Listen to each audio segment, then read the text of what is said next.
And now we have Professor Juan Comesaña. Thank you. Now there are a couple of features of Ernest's paper on intuition that make it a little bit difficult for me to comment on it. First, it is a subtle and nuanced work with a lot of analysis of different accounts of intuitions, which defies quick summary. Second, I agree with many of the points made in it. And third, Ernie has been my advisor in graduate school until quite recently. So the comments that follow are to be taken more in the spirit of requests for clarification than proposed refutations, and in the understanding that I agree with him on more than one central point. I will focus on two issues. First, the fallibility of intuitions, and second, the challenge to the use of intuitions in philosophy posed by the work of Speech and company. The fallibility of intuitions first. Can one have an intuition that P, despite the fact that P is false? Seems to me that Ernest's considered answer to this question is yes. For instance, he says somewhere in the paper that among the features that intuition has, there can be false intuitions. Well, this is clearly intended to mean that one can have an intuition that P even though P is false. And close to the end of the paper, we find the claim that there can be false, justified, introspective, and rational intuitions. I agree with Ernest's considered opinion and think that intuition is fallible. To spell out one of his own examples, we all have intuitions regarding vague concepts that we know to be jointly contradictory. We believe, for instance, that anyone without any hair at all in his head is bald. We believe that anyone with just one more hair in his head than a bald person is also bald. And we believe that someone with tens of thousands of hairs in his head is not bald. We know that these three propositions cannot all be true. At least one of them has to be false. But that doesn't stop us from having the intuition that they are true. So there can be false intuitions. The fallibility of intuitions, though, might seem to spell trouble for another claim that Ernie wants to make about them. He thinks that, unlike perception, which involves mediating experiences between facts and beliefs, in intuition the fact makes an immediate impact upon our cognitive system. There are no epistemic intermediaries between, say, the fact that 2 plus 2 equals 4 and our intuitive belief that 2 plus 2 equals 4. Ernie says, here, no sensory experience mediates between the holding of the fact and one's believing it, nor does anything like sensory experience play that role. We are aware of nothing sandwiched between the arithmetical fact and the belief on which the latter might be rationally based. But if intuition is fallible, then it seems to me that we can run an argument for the existence of such intermediaries in intuition, and this is the sandwich problem. This argument would be an application of the argument from illusion to the case of intuition, and it would go like this.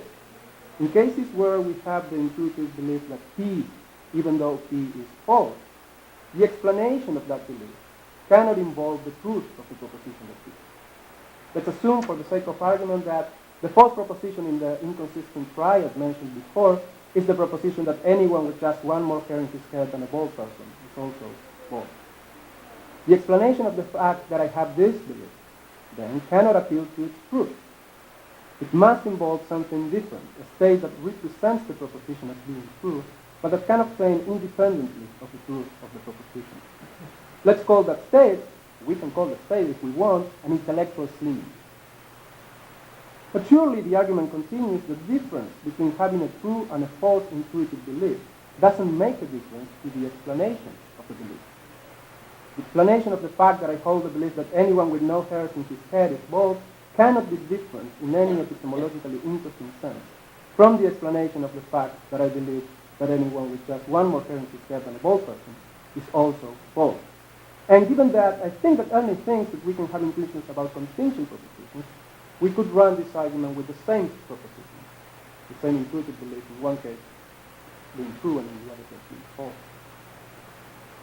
Now, this argument from illusion to the existence of intellectual seemings, intermediaries, and intuition can be resisted.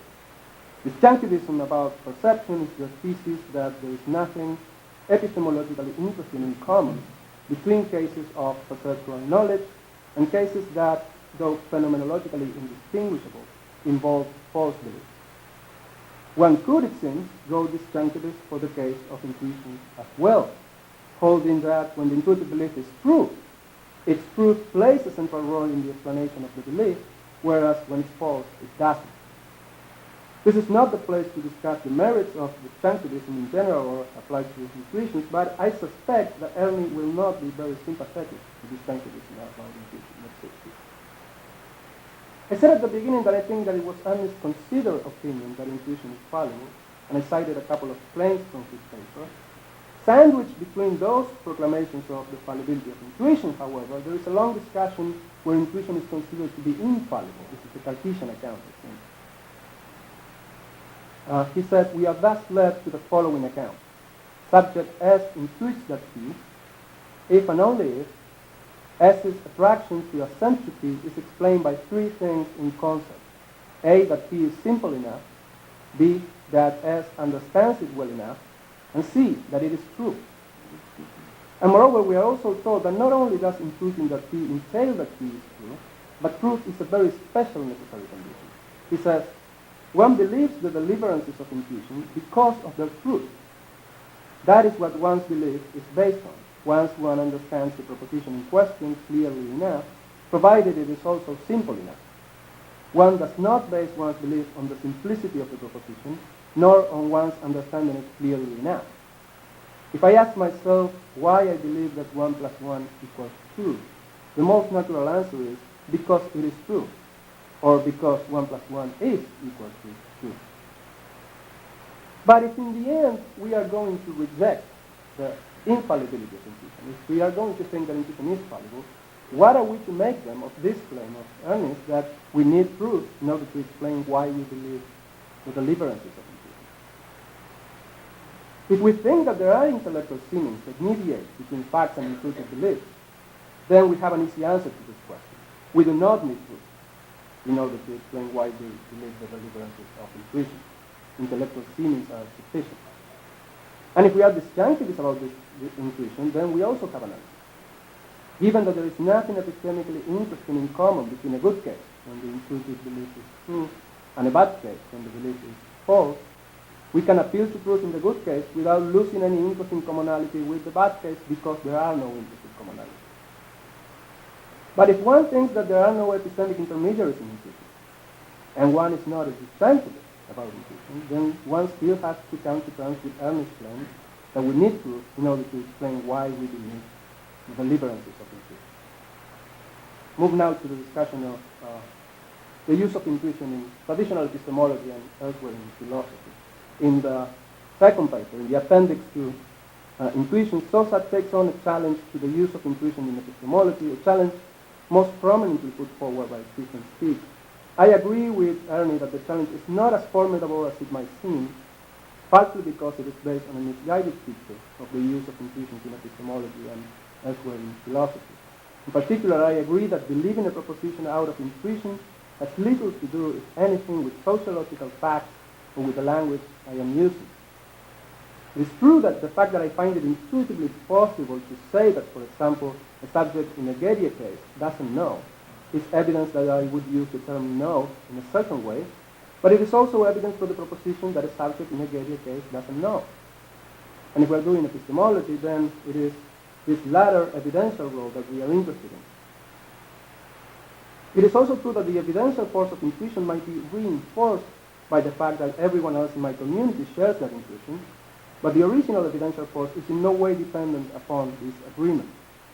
If suddenly everyone around me were to sincerely tell me that they don't find it intuitive that anyone with just one more hair in his head than a bald man is also bald, then first I would think that something very strange is going on, and that might be some evidence against the proposition, but that wouldn't mean that the proposition is no longer justified.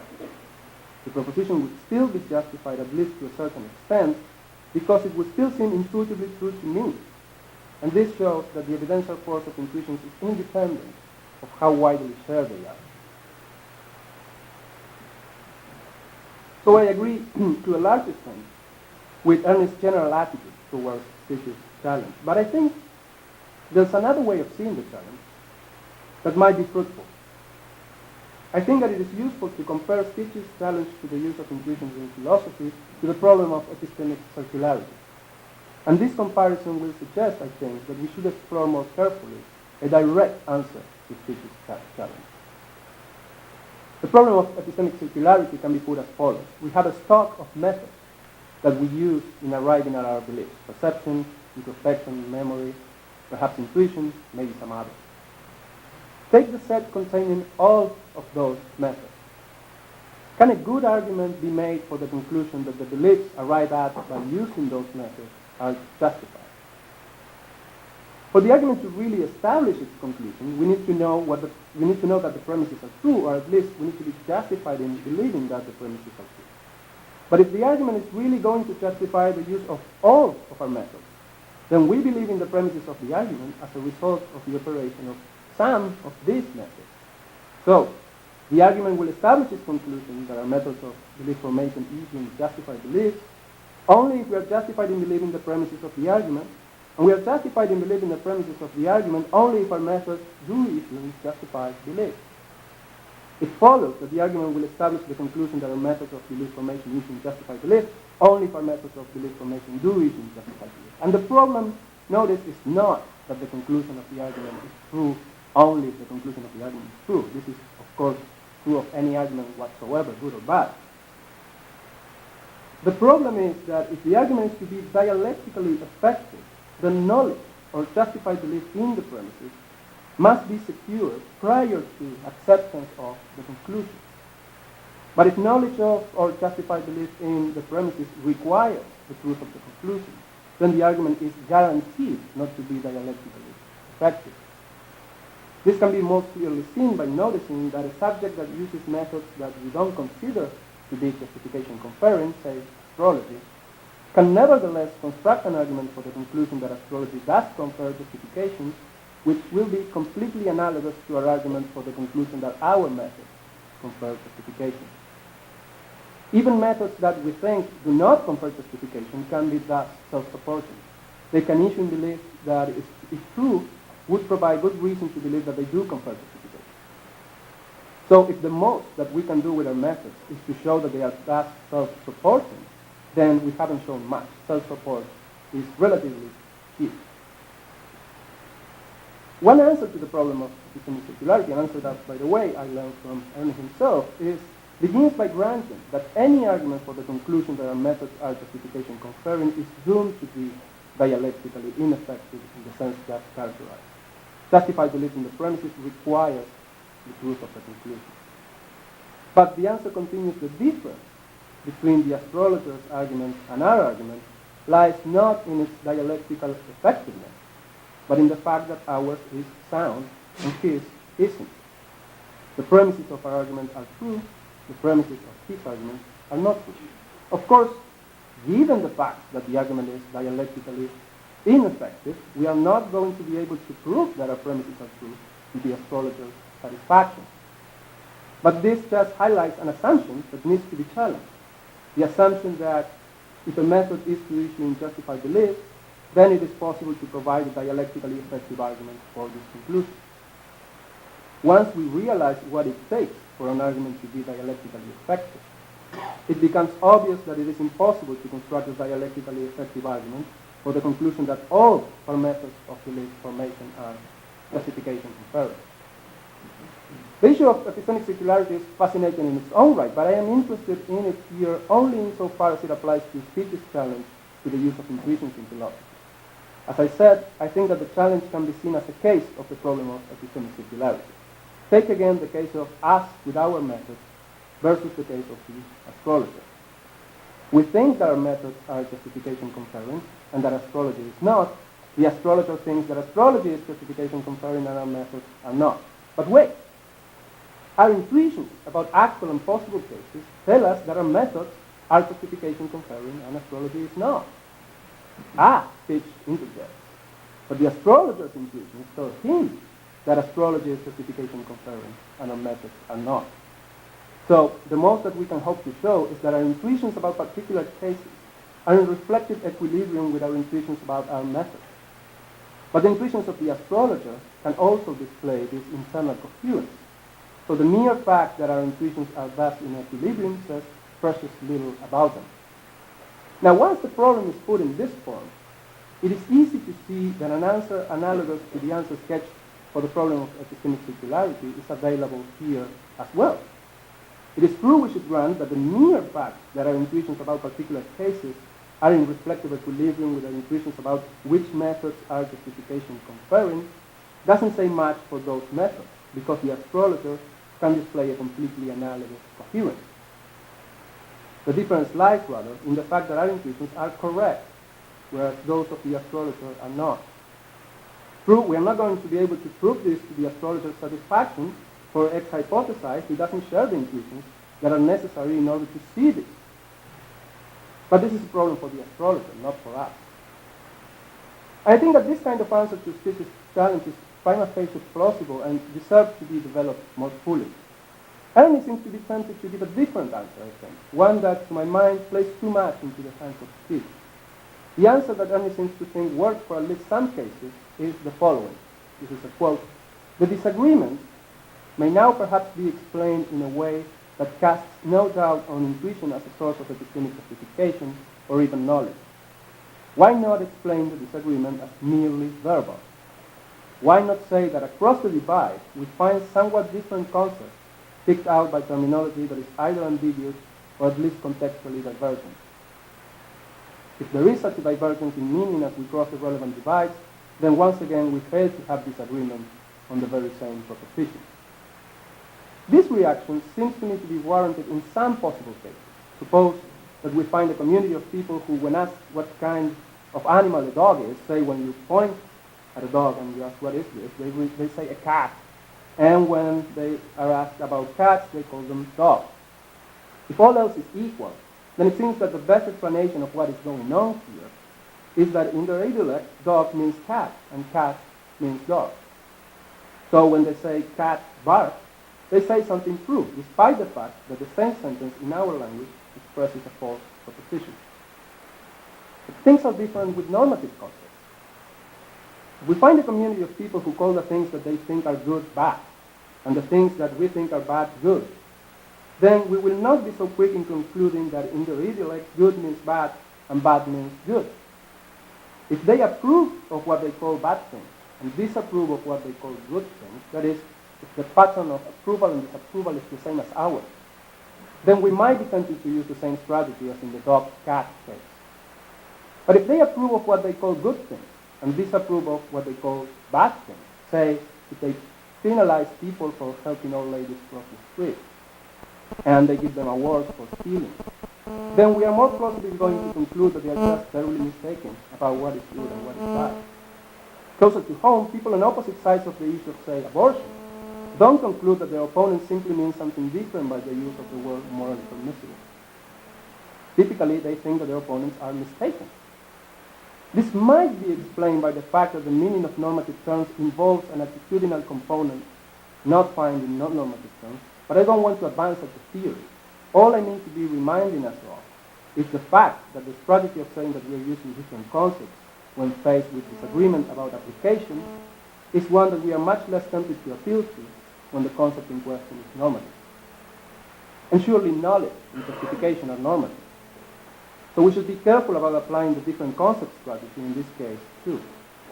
And he considers something like this objection to his strategy and replies that valuing the epistemic good, whatever it is perfectly compatible with valuing other things as well. For instance, let us go along with Spitz's contention that East Asians are much more sensitive to communitarian factors, while Westerners respond more to individualistic ones. If this is so, and he thinks, then that is all the more evidence to think that East Asians and Westerners are using different concepts. When a Westerner says that belief is justified, he implies, or perhaps conversationally implicates, that the belief is good with respect to individualistic values, that it promotes individualistic values. Whereas when an East Asian utters the same sentence, he implies that the belief is good with respect to communitarian values. And this is a quote, and now any vestige of conflict across the divide is in doubt. For now there seems to be no more reason to postulate such conflict than there would be when we compare someone who rates cars in respect of how economical they are with someone who rates them in respect of how fast they go. It is true that we can recognize different values. We can, if we so wish, coin new terms in order to reflect a recognition of those different values. Suppose we use the phrase Asian justification to refer to that property of belief that signals promotion of communitarian values, and Western justification to refer to that property of belief that signals promotion of individualistic values.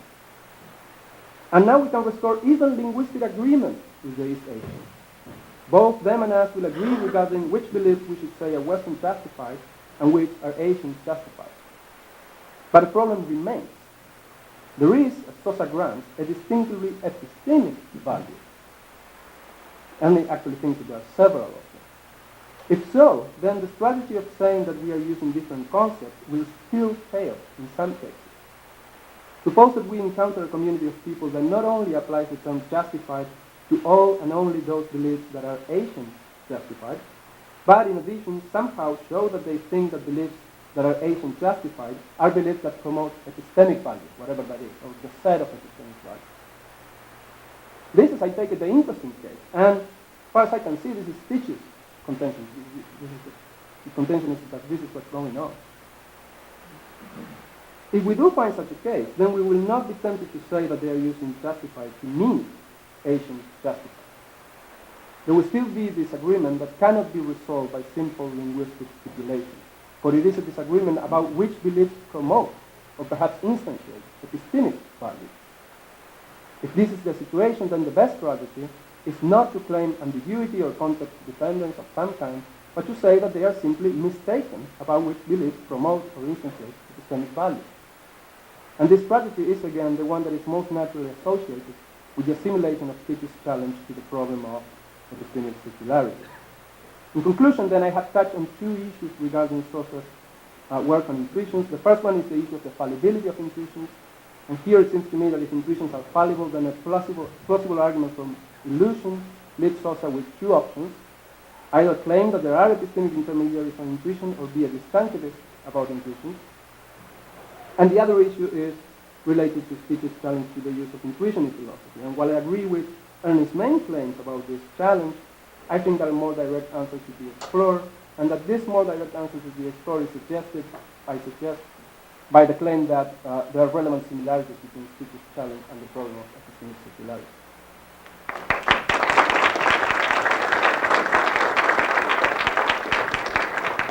Thank you to Professor Juan Comesaña, and we will listen to Professor Ernst Sosa replies after a 10-minute coffee break.